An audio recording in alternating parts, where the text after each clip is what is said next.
The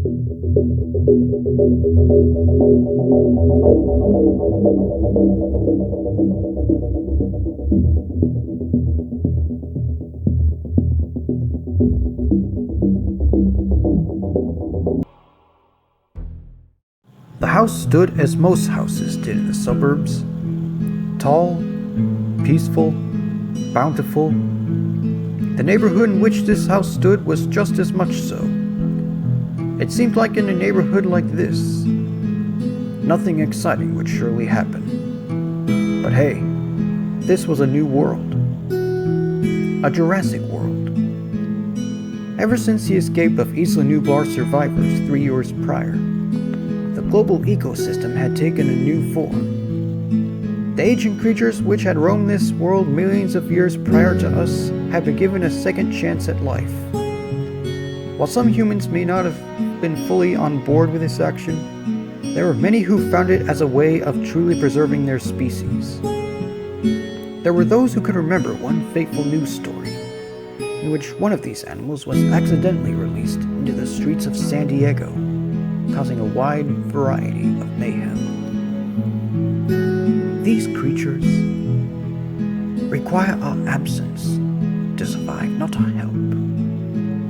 And if we can only step aside and trust in nature, life will find a way. The man who delivered the message to the world was the very man who started it all.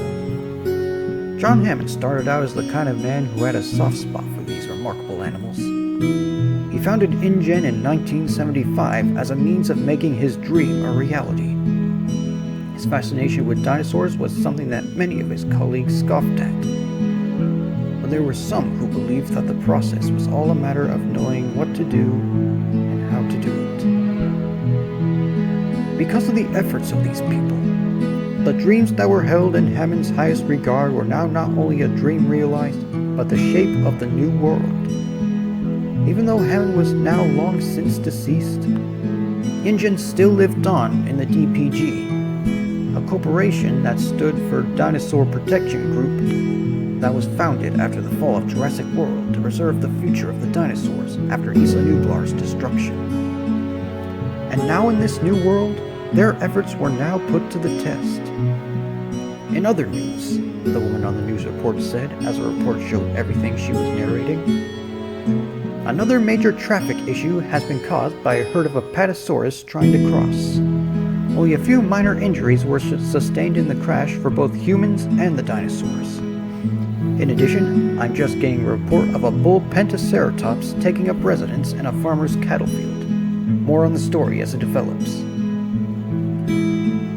As the report went on, the bored teenager laid back on his couch with his eyes latched onto his phone with his head propped on his hand. He watched his new text from his girlfriend appeared on his feed. It had been a month since he graduated college, and he currently was looking for a place of his own. True, he may not have been the brightest bulb in the box, but Zach Mitchell did have his smart moments. A perfect example? Year 2015. Location, Jurassic World. Oh, how he remembered that fateful trip. He and his brother had been sent to their aunt's theme park for a week of fun and enjoyment. As much as he wanted to deny it, he knew that this was only because his parents were splitting up, and Gray knew it as well. However, the two of them temporarily forgot about the aforementioned issue when the bigger incident occurred. The main attractions of the establishment had broken out and wreaked havoc on all the unfortunate visitors of the park, causing several casualties and many lawsuits. He could never forget seeing people being terrorized and severely injured by the attacking dinosaurs. Not a night went by that he did not hear his brother murmuring in his sleep about what had happened during those events. They both tried their best to push these memories out of their minds, but Zach, being the tough and cynical brother that he was, only gave the response of having to man up instead of being there for him. As he lifted his head from his phone, he could see his brother entering the living room. Gray was now aged 18 years and was aspiring to become a professional photographer, which would very well make sense since he spent most of his time studying the dinosaurs he would find near his neighborhood and other places. Not only would he take very good pictures of whatever he found, he would also draw them down in his sketchbook. It would be very safe to say that Gray was eager to also pursue some job in sketching as well. "Jen, what's up?" he said into his phone as he spoke to whoever was on the other line. His expression soon changed from casualty to excitement. "Wait, seriously? Right now? My gosh, I'll be right over. See you later." He then hung up the phone and backpack in his shoes. "Zach, come on." Zach just stared at his phone and gave it, uninterested.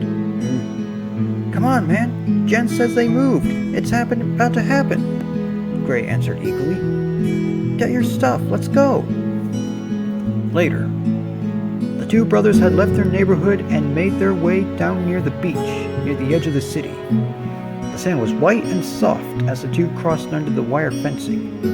At the entrance of the beach was a rustic-looking beach house that was painted blue.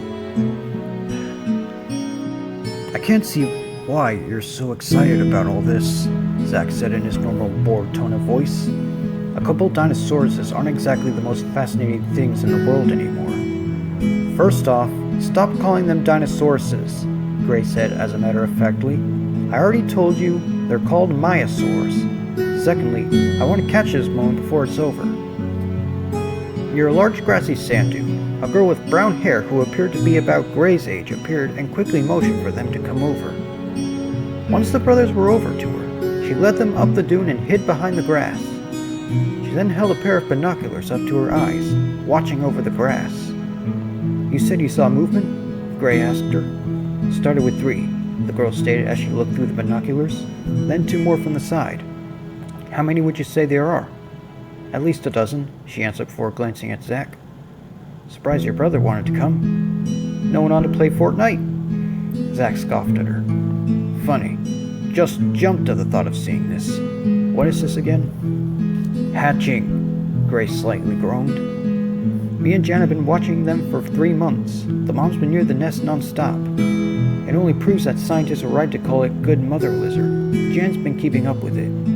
Jan gave a rather prideful smile before gasping briefly. "Look, she's back." What Jan was watching through the binoculars caught the boys' attention, mostly Gray's. A large animal was slowly walking across the sand, leaving its footprints behind it.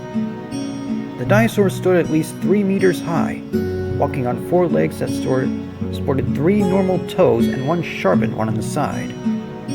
The mouth was somewhat that of a bill, similar to a duck.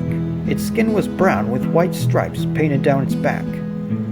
In its mouth, it seemed to be carrying several wads of fresh green plants. The animal stopped in front of a big pile of grass and seaweed. This particular pile seemed to be covering a large hole it had dug with its peculiar shovel-like feet. It looked down on it before looking around, seeing if it was not being followed. The 3 teenagers could hear it sniffing around. It was when it turned its head in their direction that they realized it had caught their scent. The Maiasaur seemed to notice them as it kept staring at their location. It tilted its head in a curious fashion. The children expected it to try and chase it off in one form or another. But as they saw, it just stood there. Instead, she just turned her head back down to the covered hole. The foliage was moving. The Maiasaur nudged some of the plants aside as she watched to see what would come out. After a few moments of waiting, a small creature came crawling out of the nest. It had the same skin pattern as the mother, and it was about the size of a small dog. The tiny hatchling looked up at its mother and made a small chittering noise. The mother lowered her snout as she helped nudge it out of the nest. Behind the baby, its siblings began to emerge as well. Their little heads rose from the grassy cover to meet their mother. There appeared to be at least 15 once it was certain they were all hatched. They all crowded in front of their mother as she began to chew up the plants that were in her mouth. With a snort, she lowered back down to them and emptied the chewed up contents down to them. The infants then began to nibble at it and gulp it down. Gray dug into his backpack and pulled out a camera. He turned the flash off and began taking several pictures of the dinosaurs before them. Once he had taken enough pictures, he pulled out a sketch pad with some markers.